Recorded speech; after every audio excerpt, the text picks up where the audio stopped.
میں اپنے نبی سے بات کر رہا ہے اور عنوان گفتگو یہ ہے کہ اللہ خود اپنی قسم کھا رہا ہے۔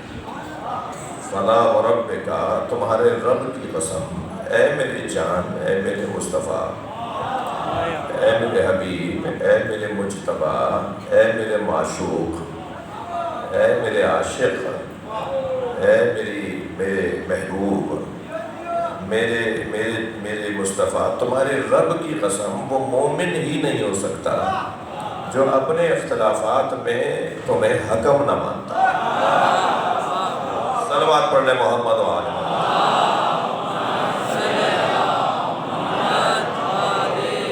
وہ مومن ہی نہیں ہو سکتا، مومن نہیں ہو سکتا بھائی۔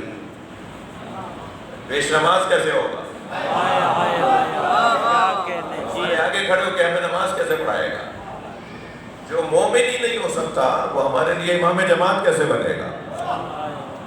اللہ ارشاد فرما رہا ہے وہ مومن ہی نہیں ہے کہ جو تمہیں اپنے مشاجرات میں، اپنے اختلافات میں حکم نہ مانتا ہو، یعنی تم سے، اے میرے نبی، تم سے فیصلے نہ لیتا ہو۔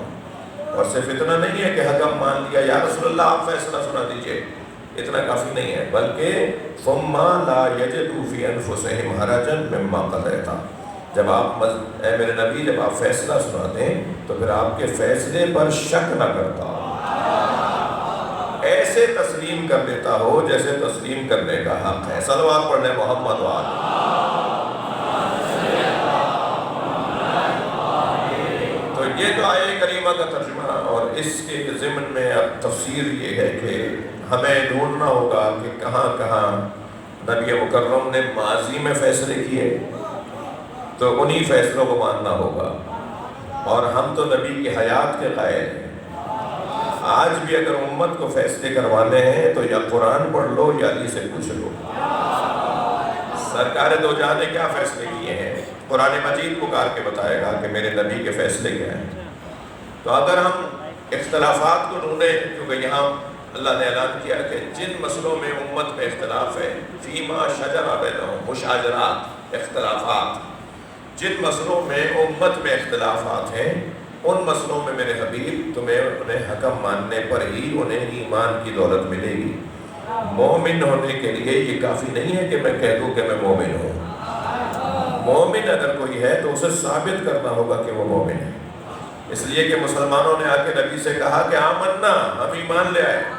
میرے نبی نے سورہ حجرات میں میرے نبی نے فرمایا ہے، میرے نبی سے اللہ نے فرمایا ہے، میرے نبی ان سے کہہ دو کہ یہ نہ کہا کریں کہ آمنا، یہ کہا کریں اسلمنا، ہم اسلام لے کر آئے ہیں، کیونکہ ایمان ابھی ان کے دل کا حصہ نہیں بنا۔ یعنی یہ جو لا الہ الا اللہ کے اثرات ہیں نا، جب تک میرے اعضاء و جوارح سے ظاہر نہ ہو اس وقت تک ایمان ثابت نہیں ہوتا۔ یہ محمد الرسول اللہ میرے اعضاء و جوارح سے ظاہر ہو تب وہ ایمان کہلائے گا۔ تو ایمان کا عنوان ہے اپنے عمل سے بتاؤ کہ تم مومن ہو۔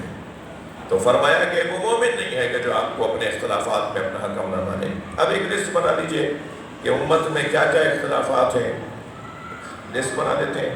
کچھ اختلافات تو علم کلام سے وابستہ ہے، کچھ اختلافات تو عقائد سے وابستہ ہیں۔ مثلا مسلمانوں میں ایک کوئی کہتا ہے کہ اللہ کا جسم ہے، جی ہم چلتے ہیں نا عقائد میں، پہلے توحید کو لیں، توحید میں کوئی مسلمان سب متفق ہیں؟ تھوڑا گردن ہلاؤ، کیا توحید میں اللہ کے بارے میں سارے مسلمان متفق ہیں کہ اللہ کی صفات کیا ہے، اس کی صفات کا مطلب کیا ہے؟ سب متفق نہیں ہے نا۔ ایک تعداد کہتی ہے کہ نہیں اللہ نظر آتا ہے، ایک تعداد کہتی ہے کہ اللہ کا جسم ہے، ایک تعداد ہے وہ کہتی ہے کہ ہاں اللہ کا جسم ہے، کہتے ہیں قرآن میں آیت ہے کہ اللہ کا جسم ہے۔ ٹھیک ہے، اختلاف تو جب ہی ہوگا نا کہ جب ان کے پاس بھی کوئی دلیل ہوگی اور آپ کے پاس بھی کوئی دلیل ہوگی، ورنہ اگر دلیل ہی نہ ہو تو پھر اختلاف کیا ہے؟ دلیل تو ہوگی نا ان کے پاس بھی، دلیل ہوگی آپ کے پاس بھی۔ تو اب مثلا توحید کے باب میں جلد لسٹ کروا رہا ہوں آپ کو۔ توحید کے باب میں اختلاف ہے کہ اللہ نظر آئے گا یا نظر نہیں آئے گا۔ تھوڑا سا آگے جاتے ہیں، توحید سے جڑی ہوئی ہی ایک بات ہے، اور وہ یہ کہ اللہ نے کسی کو ہمارے لیے رہنما قرار دیا یا نہیں، ہادی قرار دیا ہے۔ تو ایک طبقہ کہتا ہے کہ ہاں قرآن میں ہادی ہے، قرآن میں آیت ہے کہ لِكُلِّ قَوْمٍ ہاد، ہر قوم کے لیے ہم نے ہادی بنایا ہے۔ تو ایک جانب وہی کہتے ہیں کہ ہر قوم کے لیے اللہ نے ہادی بنایا ہے، اور وہی کہتے ہیں کہ نبی کسی کو ہادی بنا کے نہیں گئے۔ مثلا یہ کتنا بڑا روشن اختلاف سامنے آئے گا۔ پھر مثلا عدل پروردگار کے بارے میں بحث ہوتی ہے کہ اللہ شر اور خیر دونوں اللہ کی طرف سے ہیں۔ وہ جو گلا کاٹ رہا ہے وہ بھی اللہ کی طرف سے کاٹ رہا ہے، اور وہ جس کا گلا کٹ رہا ہے وہ بھی اللہ کی طرف سے گویا مظلوم واقع ہو رہا ہے۔ یعنی شر بھی اللہ کی طرف سے ہے، خیر بھی اللہ کی طرف سے ہے۔ میں اس بات کو اگر دو جملوں میں یوں کہوں کہ قاتل بھی رضی اللہ اور مقتول بھی رضی اللہ، تو یہ بھی تو مسلمان ہے۔ سلمان پڑھ لیں ذرا محمد و آل۔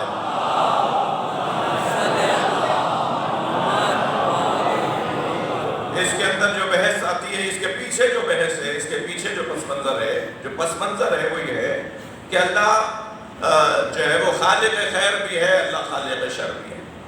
یہ برائیاں بھی جو ہو رہی ہیں معاذ اللہ، اللہ ہی معاذ اللہ اس کے پیچھے ہے، اور یہ جو خوبیاں اور اچھائیاں ہو رہی ہیں ان کے پیچھے بھی اللہ ہے۔ کتنا بڑا اختلاف ہے، ایک گروہ کہتا ہے کہ نہیں، ایسا نہیں ہے، ایسا ہو ہی نہیں سکتا کہ شر کے پیچھے اللہ ہو، ایسا ہو ہی نہیں سکتا کہ اللہ خالق شر بنے، اللہ تو خالق خیر ہے جی۔ ایک گروہ کہتا ہے کہ نہیں بھائی، یہ پیش نماز کے لیے عادل ہونا ضروری نہیں ہے، صلو خلف کل امام بر و فاجرہ، تو فاجر ہو یا ابھی پچھلے دنوں آپ نے شاید کچھ باتیں سننا شروع کی ہوں، ہر محرم کے بعد، ہر عاشورہ کے بعد کچھ نئی ایجادات سامنے آتی ہیں۔ تو ابھی پچھلے دنوں ایک چل رہا ہے کہ صاحب یزید کے بارے میں کچھ بھی مت بولو، اس لیے کہ جو بھی حاکم ہو جائے گا اس کی اطاعت واجب ہو جائے گی۔ تو بھائی یہ تو حاکم کی اطاعت کی بات کر رہے ہیں، تھوڑا سا نیچے آئیے تو یہ کہتے ہیں پیش نماز بھی کوئی بھی کھڑا ہو سکتا ہے، ہاں جو بھی کھڑا ہو جائے، چاہے اس کی داڑھی ہو یا نہ ہو، چاہے وہ کھلے عام کچھ بھی کرتا ہو، وہ بس آگے کھڑا ہو جائے، اسے سورہ الحمد پڑھنا آتی ہو، اسے ایک چھوٹا سورہ اور چند آیتیں پڑھنا آتی ہو۔ صلو خلف کل امام، ہر امام کے پیچھے نماز پڑھ لو، بر و فاجرہ، وہ نیک ہو یا برا ہو۔ تو جن کا 2 رکعت ہی امام فاجر ہو سکتا ہے تو وہ تو بات آگے بڑھائیں گے پھر، اور بات کہاں تک آگے جائے گی؟ کہیں گے کہ نہیں صاحب، جو بھی حاکم بن جائے، جو بھی آگے کھڑا ہو جائے، صلوات پڑھے ذرا محمد